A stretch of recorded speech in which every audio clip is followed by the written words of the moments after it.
പദയാത്രയെ ഭയക്കുന്ന ഒരു വിഭാഗമുണ്ട്.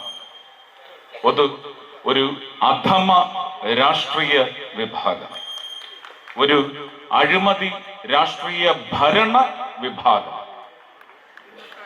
അവർ ശരിക്കും ഈ പദയാത്രയെ ഭയക്കുമ്പോൾ അവർ ഭയക്കുന്നത് ശ്രീ സുരേന്ദ്രനെയോ ഭാരതീയ ജനതാ പാർട്ടിയെയോ അല്ലെങ്കിൽ NDA സഖ്യത്തെയോ അല്ല.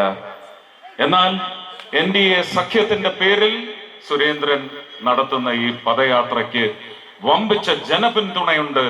ജനങ്ങൾ കാത്തിരിക്കുന്നു ഈ യാത്രയ്ക്ക് വേണ്ടി.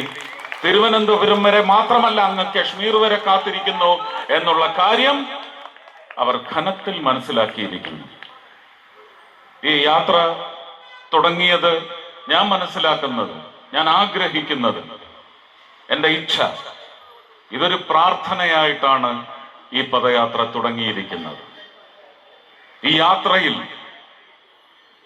ഒരു വാഗ്ദാനം ജനങ്ങൾ കാത്തിരിക്കുന്നു. ഈ യാത്രയുടെ ഒടുവിൽ ഒരു വമ്പിച്ച പ്രതീക്ഷ അവർ കാത്തു സൂക്ഷിച്ചു വച്ചിരിക്കുന്നു. ഇതെല്ലാം നിറവേറ്റുന്ന ഒരു മോദി പദയാത്രയാണ് കേരള പദയാത്ര എന്ന് എടുത്തെടുത്ത് പറയേണ്ടി വരും. അത് കേട്ട് കുറച്ച് വിറവൽ ഈ വർഗത്തിന് മുഴുവൻ വേണ്ടി വരും. അത് തീർച്ചയായിട്ടും സംഭവിക്കും. അധമ രാഷ്ട്രീയ ഭരണം എന്ന് പറഞ്ഞ് ഞാൻ അവസാനിപ്പിക്കുകയാണ്. ഒരാരോപണവുമില്ല. എനിക്ക് മുമ്പ് സംസാരിച്ച ശ്രീ സുരേന്ദ്രനായാലും ഈ ചടങ്ങിന്റെ അധ്യക്ഷ പദവി അലങ്കരിക്കുന്ന ശ്രീ രഘുനാഥ് ആയാലും അവരെല്ലാം ഉന്നയിച്ച ആരോപണങ്ങൾ എന്ന് പറയുന്നത് കേരളത്തിലെ ജനങ്ങൾ ആരോപണ കൂരമ്പുകളായി എയ്തുകൊണ്ടേയിരിക്കുകയാണ്. നമ്മൾ മലയാളത്തിൽ ഒരുപാട് മീമുകൾ വരും അല്ലേ? ഇതൊന്നും കേട്ട പെറ്റ തള്ള സഹിക്കില്ല എന്ന്. ഞാൻ പറയുന്നു, ഇതൊന്നും കേട്ടാൽ പെറ്റ തള്ളയുടെ തള്ള സഹിക്കില്ല എന്ന് പറയുന്ന അവസ്ഥ ഇന്ന് കേരളത്തിലെ ഭരണരാജാക്കന്മാർക്കുണ്ട്. അവർ സുഖിക്കട്ടെ.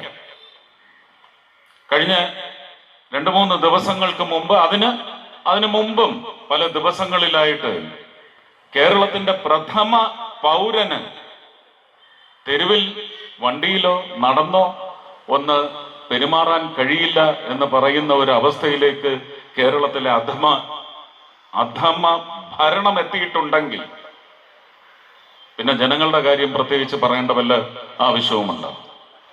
ഒരു കേസെടുപ്പ് സർക്കാരായിട്ട് ആരെന്ത് പറഞ്ഞാലും കേസെടുക്കുക, ആരെന്തെങ്കിലും പറയുമെന്ന് ഗണിച്ച് കേസെടുക്കുക, ഒതുക്കുക. അതിപ്പോ കോൺഗ്രസ്സുകാരെയും മാറ്റി നിർത്താനൊക്കത്തില്ല. കോൺഗ്രസിലെ പല തലയ്ക്ക് വെളിവുള്ള നേതാക്കന്മാർക്ക് നേരെയും അവർ കേസെടുക്കുന്നുണ്ട്.